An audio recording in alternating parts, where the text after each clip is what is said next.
باقی مادہ زندگی میں کسی طرح کا کوئی خلل نہ آئے۔ آج ہم اپنے اکثر و بیشتر دیکھتے ہیں کہ ماں باپ اپنی پسند سے جب شادی کر دیتے ہیں تو آج کل کے فیشنیبل لڑکے زیادہ تر یہی کہتے ہیں ہماری تو پسند نہیں تھی، آپ نے کر دیا کرا دیا تو اب آپ سمجھیے۔ میرے آقا صلی اللہ علیہ وسلم نے حضرت بیٹی فاطمہ خاتون جنت رضی اللہ تعالی عنہا کا نکاح حضرت علی رضی اللہ تعالی عنہ سے جو فرمایا، رشتے بہت آئے۔ حضور سرور کائنات صلی اللہ علیہ وسلم نے حضرت علی رضی اللہ تعالی عنہ کو پسند فرمایا۔ خاتون جنت فاطمہ زہرا کے پاس جا کر نبی نے ارشاد فرمایا کہ فاطمہ تمہارا نکاح میں علی کے ساتھ کرنا چاہتا ہوں۔ وہ رشتہ لے کر کے آئے ہیں، کیا کہتی ہو؟ نبی چاہتے تو بغیر پوچھے ہوئے باپ ہونے کی حیثیت سے چاہتے تو ایسے شادی کر دیتے،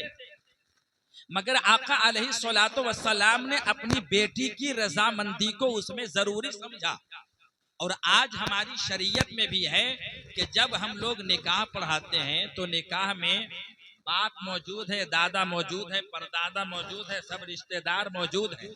مگر لڑکے سے پوچھا جاتا ہے اتنے مہردین کے عوض میں وہ فلاں کی بیٹی آپ کی زوجیت میں دی جاتی ہے کہ آپ قبول کرتے ہیں؟ اور کسی سے نہیں پوچھا جا رہا ہے، لڑکے سے پوچھا جا رہا ہے۔ ایسے ہی معاملہ جب ایجاب کا ہوتا ہے تو یہاں لڑکی کے پاس آ کر پوچھتے ہیں کہ تمہارا نکاح اتنے مہردین کے ساتھ فلاں کے بیٹے فلاں کے ساتھ کرنے جا رہے ہیں جس کے گواہ فلاں فلاں ہیں، تو کیا اس بات کے لیے تم راضی ہو؟ تو اس کے ہاں کہنے پر نکاح کا دار و مدار ہوتا ہے۔ اگر اس نے نہیں کہہ دیا اور پورا خاندان ہاں کہہ رہا ہے تو کسی کے ہاں کہنے سے وہ ہاں نہیں ہو جائے گا جب تک لڑکی ہاں نہ کہے اور جب تک لڑکا ہاں نہ کہے۔ تو میرے آقا جناب محمد الرسول اللہ صلی اللہ علیہ وسلم کے دیوانوں، میرے آقا صلی اللہ علیہ وسلم کی اس حدیث پاک پر عمل کی کئی صورتیں ہیں۔ اس کا یہ مطلب نہیں کہ اب گھر کے گارجین کا اس میں کوئی دست جو ہے ہاتھ نہ رہے، یہ نہیں، بلکہ اپنے گارجین کے ساتھ ساتھ اپنے گارجین کی رضامندی کے ساتھ اگر اس کام کو آگے بڑھایا جائے جس میں لڑکا بھی راضی ہو لڑکی بھی راضی ہو، تو میرے آقا صلی اللہ علیہ وسلم نے فرمایا کہ ایسے رشتے میں اللہ تبارک و تعالی اپنی رحمتیں اور برکتیں نازل فرماتا ہے۔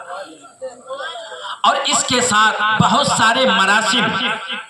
جو شادی کے موقع پر ہم لوگ جانے اور انجانے میں ادا کرتے رہتے ہیں،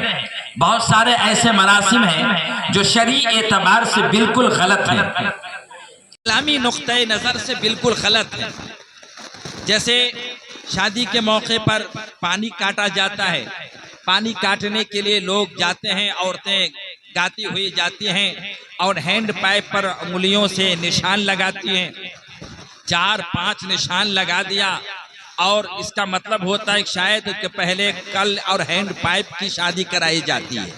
اور اس کے بعد وہ پانی کو پتہ نہیں کیا سمجھ کر کے اسے پھر پانی لائے اسے کاٹا جاتا ہے، چھری سے کاٹتے ہیں۔ یہ ساری جو مراسم ہیں یہ غیروں کی ہیں، اسلام کی نہیں۔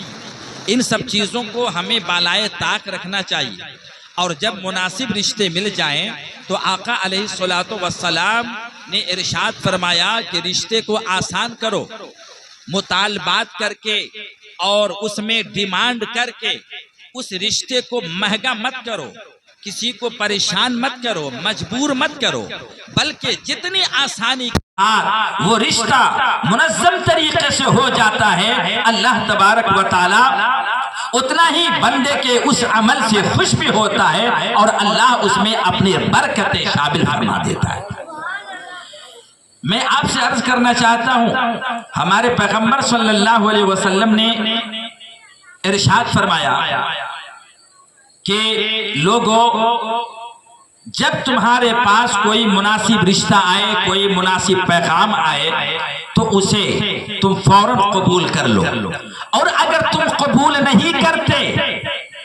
اور بعد میں کہیں آگے جا کر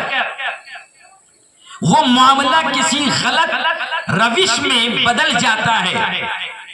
تو اس گناہ میں ملوث تم بھی ہو. اس لیے آگے کے کسی بھی کام کا سد باب کرنے کے لیے جیسے ہی وقت مناسب ہو اس موقع پر اگر تم نکاح کر دیتے ہو تو نکاح کرنے سے اللہ تبارک و تعالی ڈھیر ساری تمہاری مشکلات کو بھی آسان فرما دیتا ہے. میں ایک حدیث آپ کو سنانا چاہتا ہوں کہ جس میں صحابہ کرام رضوان اللہ تعالی علیہم اجمعین کی شمولیت. بارگاہ مصطفیٰ میں ایک صحابی آئے اور انہوں نے اللہ کے رسول صلی اللہ علیہ وسلم سے اپنی بیٹی کی شادی کی بات کی. کہا کہ یا رسول اللہ میں اپنی بیٹی کی شادی کرنا چاہتا ہوں مگر میرے پاس یا رسول اللہ اخراجات نہیں ہیں. میں غریب آدمی ہوں, مفلوق الحال ہوں, اور یا رسول اللہ یہ رشتہ کیسے ہوگا؟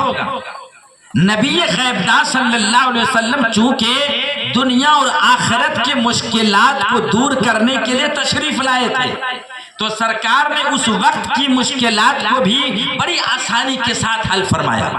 اور فرمایا کہ تمہاری غربت کی وجہ سے تمہارے پاس رشتے نہیں آتے, تمہاری بیٹی جوان ہے,